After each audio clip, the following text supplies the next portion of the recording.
और फोटो में देखा तो हमें भी पूजा पसंद आ गई। हमारी भी जो क्षमता थी अपने हिसाब से वो किए थे, लेकिन ये लोग बिल्कुल उस पर भी नहीं, कुछ नहीं लिए। पापा ने अपनी फर्ज निभाया, तो जब यहाँ दहेज में लेके आए तो हमारे यहाँ ससुराल वालों भी अपना फर्ज निभाए, वो सम्मान पूर्वक बोले कि नहीं पिताजी हम दहेज नहीं ले, हम बर्तन वगैरह सब नहीं ले सकते, ये दहेज के अंतर्गत आएगा। कुछ सामान लेके आया था तो ये लोग नहीं लिए। हाँ, फिर मुझे वापस लेके जाना पड़ा। उम्र में हाँ थोड़ा बहुत डिफरेंट है, लगभग 6-7 वर्ष लगभग है डिफरेंट। एक अच्छी लड़की, संस्कारी लड़की, पारिवारिक लड़की अगर आपके निगाह में आए तो हमें बताइएगा। तो उन्होंने कहा ठीक है भैया बताएंगे। फिर एक दिन दीदी कहती है कि एक लड़की मेरी निगाह में है, तो हमने कहा ठीक है, उनकी फोटो दिखाई। उन्होंने फोटो दिखाया, हम कहे ठीक, हमको ठीक लग रही है। तो फिर हम कहा ठीक है कि उसमें मैं छत्तीसगढ़ में था, विद्यालय में था। तो मैं कहा ठीक है हमारे घर वालों को दिखा दीजिए, वो लोग जैसा सोचेंगे वैसा करेंगे। ही जागरूक नहीं करूंगा, मैं ही नहीं दिशा दूंगा, मैं ही दहेज ले लूंगा, तो आम लोग तो जान ही नहीं पाएंगे कि दहेज कितनी बुरी चीज है। उत्तर प्रदेश के जौनपुर जिले में इस वक्त हम हैं और एक शादी सोशल मीडिया पे काफी वायरल है। शादी और उसके साथ जो पारिवारिक रिश्ते हैं ये भी काफी वायरल है। वायरल इसलिए है क्योंकि एक गरीब घर की लड़की एक करोड़पति घर में आती है, वो भी बिना दहेज के। अब जानकारी हम लेंगे क्योंकि जो क्या नाम है आपका भैया? अरविंद कुमार और पूजा, इनकी जो शादी हुई है ये अरेंज मैरिज है, यानी प्रेम विवाह और उस तरह से दूसरी कोई शादी नहीं है। जैसी जो शादियां आप समाज में आज देख रहे हैं तमाम प्रकार की, उस तरह से नहीं है। इनकी अरेंज मैरिज होती है और इतने बड़े घर में किस प्रकार से रिश्ता तय होता है, सारी जानकारी हम पूजा के पिताजी हैं राजेश कुमार जी, इनसे जानने का प्रयास करेंगे। कैसे आप इस घर में पहले आए थे या ये लोग गए थे? जी, मुझे तो इस विषय में बहुत ज़्यादा जानकारी नहीं है, लेकिन हाँ यहाँ इनकी मौसी हैं हमारी बिटिया की, उनके माध्यम से हम यहाँ पहुँचे थे। इसी गांव में है? नहीं नहीं, ये हैं आसपास? हाँ आसपास, लगभग यहाँ से 12-13 किलोमीटर, बसौली एक पड़ता गाँव। हाँ। तो यानी जो मीडिएटर का काम है, अगुआ वाला, वो काम वही कर रहे हैं? हाँ हाँ, बसौली की हैं वो। हाँ, वो क्या बताइए आपसे? वो शादी के लिए बताएं ऐसा ऐसा है, तो फिर उनके भाई ठीक है। तो फिर उनके फिर ये मतलब हम सोचे भाई अभी इतने बड़े घर में अब भाई शिक्षक जो है तो कुछ ना कुछ तो लेगा ही लेगा। तो हम फिर ना कर दिए थे, क्योंकि भैया हम नहीं कर पाएंगे। तो फिर वो लोग इधर से पता चला कुछ नहीं लेना है। हाँ, तो फिर हम अपना फिर कार्यक्रम आगे बढ़ा। जब एक बार आपने कैंसिल कर दिया कि नहीं करना है, जी, उसके बाद मैं इन लोगों से कैंसिल नहीं, मैं उन लोगों से कहा कि भाई मैं उस घर में भाई शिक्षक है, मैं उतना तो कुछ कर नहीं पाऊंगा, मैं संभल नहीं हाँ मैं समझ नहीं पाऊंगा या कुछ दे नहीं पाऊंगा। अगर दूंगा भी तो मैं अपनी औकात के अनुसार दे पाऊंगा, उससे फालतू मैं दे नहीं पाऊंगा। तो फिर वो उधर से जो है मीडिएटर जो है अपना बताएं कि भाई उनको कुछ नहीं चाहिए। तो तब तो भाई ठीक है, जब कुछ नहीं चाहिए तब तो हम तो तैयार ही हैं। क्या काम करते हैं आप? जी, मैं राजमिस्त्री हूँ, मकान का काम करता हूँ। कितनी बेटियां आपके पास? 2। तो ये जो जब शादी कर दिए आप, इसके बाद क्या समझ में आया कुछ कि जो लोग बड़े घर को देख करके या सर्विस देख करके वहां जाना पसंद नहीं करते, या उनके अंदर वो क्षमता ही नहीं आ पाती कि हम उस घर में अपना रिश्ता लेकर के जाएं, अपनी बेटी का रिश्ता या अपने बेटे का, क्या कहेंगे उनके लिए? भाई अब हमारी तो मतलब इस घर में क्षमता तो थी नहीं आने के लिए, लेकिन जहाँ तक अब यहाँ से ये पता चला कि हमको कुछ नहीं चाहिए, सिर्फ लड़की चाहिए, तो फिर हम भी जो पीछे नहीं हटे, कि भाई ठीक है। तो हमारी भी जो क्षमता थी अपने हिसाब से वो किए थे, लेकिन ये लोग बिल्कुल उस पर भी नहीं, कुछ नहीं लिए। कोई भी सामान नहीं लिए यहाँ से। आपने एक वीडियो में बताया कि मैं जो बहुभोज था उस दिन कुछ सामान लेके आया था, तो क्या हुआ था उस दिन? मैं कुछ सामान लेके आया था तो ये लोग नहीं लिए। हाँ, फिर मुझे वापस लेके जाना पड़ा। क्या बोले ये लोग? कहीं हमें कुछ नहीं चाहिए, हम दहेज मुक्त शादी किए हैं और जो है हमें कुछ चाहिए नहीं, जैसे आप लेके आए हैं वैसे आप लेके चले जाइए। ये शादी जैसे तमाम जो रिश्ते होते हैं, जी ऐसा देखा जाता है कि गरीब घर की अगर लड़की है तो बाद में उसको प्रताड़ित किया जाता है जी और तमाम आरोप लगते हैं उसके ऊपर। उसके बाद रिश्ता भी कहीं कहीं टूटने के कगार पे आ जाता है, टूट भी जाता है। जी। ये सब डर नहीं था आपके अंदर? नहीं भाई, डर तो पहले तो था ही, लेकिन अब यहाँ के जो सोसाइटी और यहाँ के जो संस्कार के हिसाब से तो मुझे नहीं लगता तो ऐसा भविष्य में होगा। अब भविष्य की बात तो अब आगे अब क्या होगा वो तो भविष्य ही जानेगा। क्या करती है बेटी आप? बीएससी सेकंड सेमेस्टर पढ़ाई कर रही है। इनकी उम्र वगैरह आपने देखा था, कितनी उम्र है, क्या है, किस प्रकार से? अब उम्र में हाँ थोड़ा बहुत डिफरेंट है, लगभग 6-7 वर्ष लगभग है डिफरेंट। अच्छा, वो तो ठीक है, मिला जुला के लगभग जो हम्म। समाज में शादी चल रही हाँ है हाँ उसके। हाँ, उसके अनुसार ठीक ही है, क्योंकि हमेशा जो है लड़के की उम्र ज़्यादा रहती है। हम्म। और क्या संदेश देना चाहेंगे उन श्रोताओं को या उन दर्शकों को जो लोग ये वीडियो देख रहे हैं? क्या संदेश देंगे इस जो रिश्ता इस घर में आपने पाया है, कैसा लगा? रिश्ता तो बहुत अच्छा लगा भाई। हर माँ बाप की इच्छा होगी कि हमारी जो लड़की होगी या हमारे अच्छे संस्कार में रहे, अच्छे सोसाइटी में पले। थोड़ा सा बातचीत हम इन लोगों से भी करेंगे। शादी तय करने के लिए कैसे बातचीत हुई थी? देखिए, मेरी एक दीदी हैं जो कि बसौली की हैं। जी। उनसे मैं कहा था कि दीदी, मैं एक शिक्षक हूँ, वो भी एक शिक्षक हैं, प्राइमरी की टीचर हैं।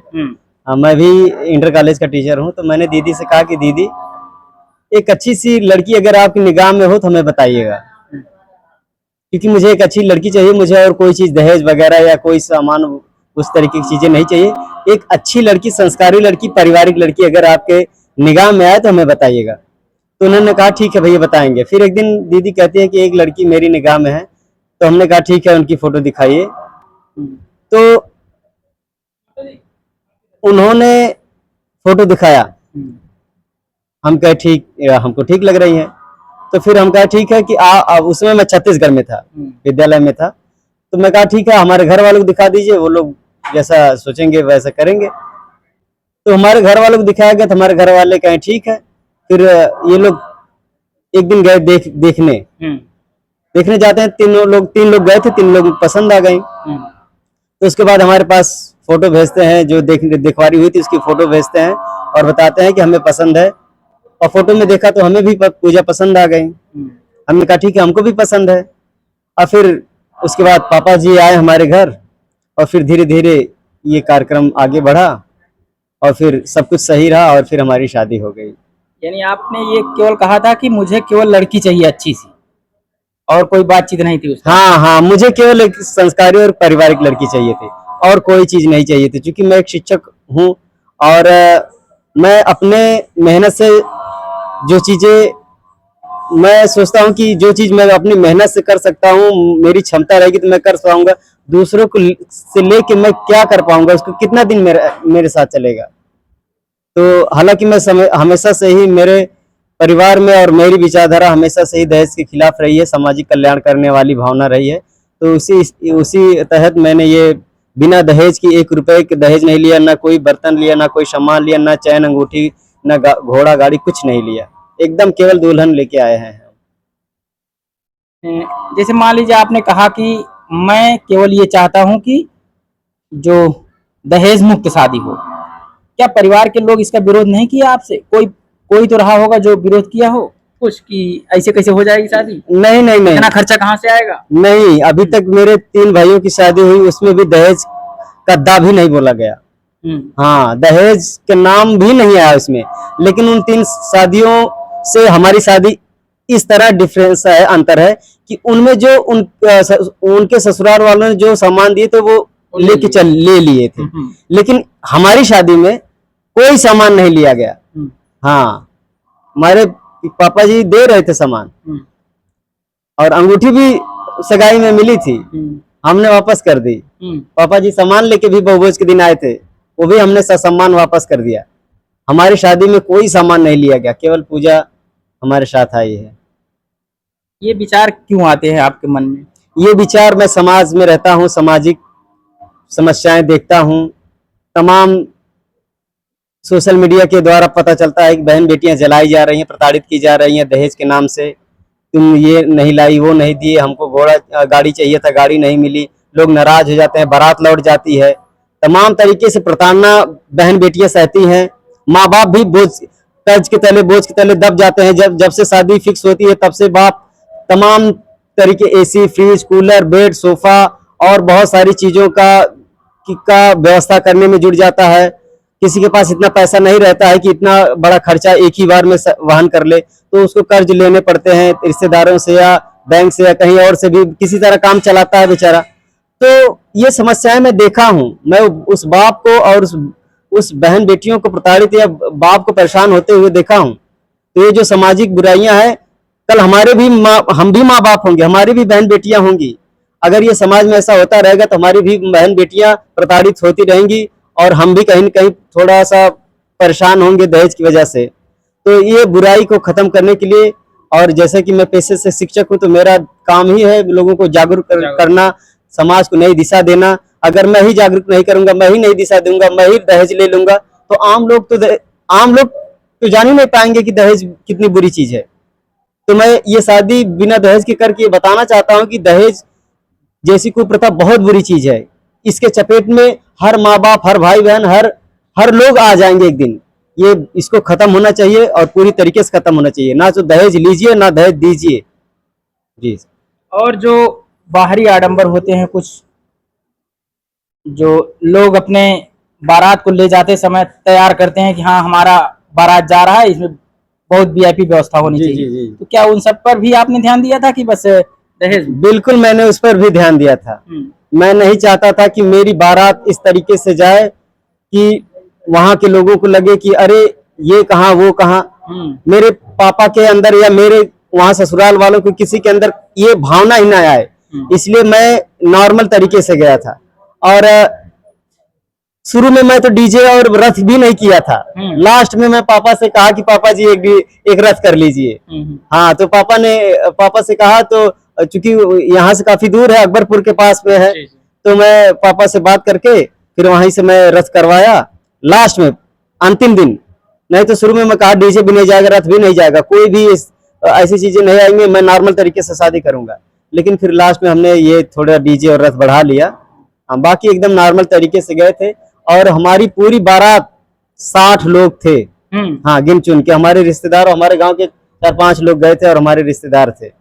हाँ, जबकि हमारी स्ट्रेंथ बहुत थी।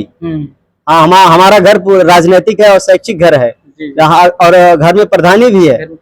हाँ, छोटा भाई आनंद प्रधान है। तो हमारे बहुत लोग चाहते थे बारात जाना, लेकिन हम बारात लेके जाके हम वहाँ पे परेशान थोड़ी किसी को करेंगे। जब हम दहेज मुक्त शादी कर रहे हैं तो फिर अगर 12, 4, 5, 6 सौ लेके चले जाएंगे तो फिर इसका क्या मतलब हुआ? बाप को तो परेशानी होगी, सारा पैसा तो खर्च होगा ना। जो चीज हम जिस उद्देश्य से हम ये सब कर रहे हैं, वो उद्देश्य तो हमारा पूरा ही नहीं होगा। इसलिए हमने वो सारे उद्देश्य पूरे किए, सारी चीजें, सारी क्राइटेरिया हमने फॉलो किया जो दहेज का विरोध करे, दहेज मुक्त हो। मेरी पूरी शादी में मैंने दहेज मुक्त हर कार्यक्रम किया, और जितने संस्कार शादी के होने चाहिए मैंने वो सारे किए। जी। बहुभोज के दिन कुछ सामान आता है आपके घर में, जैसा कि बातचीत हो रही थी अभी, वो आप लोग वापस क्यों कर देते हैं? देखिए सर, पापा का फर्ज जो था वो निभा रहे थे, और मेरा जो फर्ज था मैं निभा रहा था। मैं नहीं चाहता था कि मैं लोगों को कोई संदेश दूं तो उसमें थोड़ी सी कोई बात जो हमें अच्छी ना लगे या लोगों को अच्छा ना लगे। लोग अगर हम कोई चीज ले लेंगे, वो जो बर्तन और जो सामान है, वो सारी चीजें, मुझे लगता है कि अगर ये सारी चीजें ले लेंगे तो फिर दहेज मुक्त कहाँ हुई।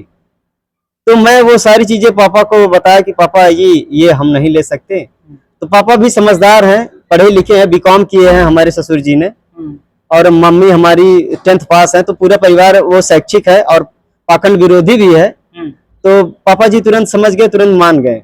तो सामान सब वापस चला गया। बाकी यहाँ पे खाए पिए आराम से रहे। 8, 9, 10 बजे फिर ये लोग निकल लिए।